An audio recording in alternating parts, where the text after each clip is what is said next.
ही पहिनवा power star Pawan Singh ji का नया छठ गीत जो कि माँ अम्मा फिल्म भक्ति यूट्यूब चैनल पर रिलीज किया गया।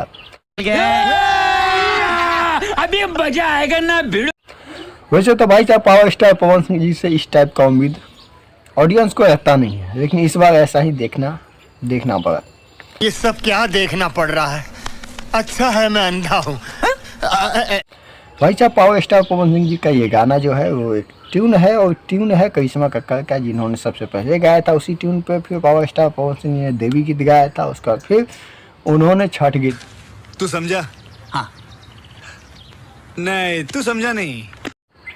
पता है आप सबको पावर स्टार पवन सिंह जी से ऐसा उम्मीद नहीं किया जाता है कि वो किसी का ट्यून उठा के गाएंगे या फिर उनका गाना ऐसे किसी ट्यून पे आ सकता है।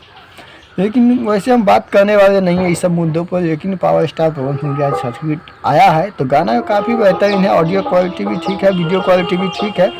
गाना एवरेज है, गाना ना ही उतना बरास्ट है ना ही कम है, गाना चलने लायक है। फिर भी गाने को इतना रिपीट हो गया है कि गाना सुनने में मज़ा नहीं आ रहा है। इसलिए भाई साहब आप जो लोग भी सुने हैं सुनिए और जाके बताइए, कमेंट करके बताइए कि गाना कैसा है भैया का। मिलते हैं नेक्स्ट वीडियो में, तब तक जय भोजपुरी समाज जय।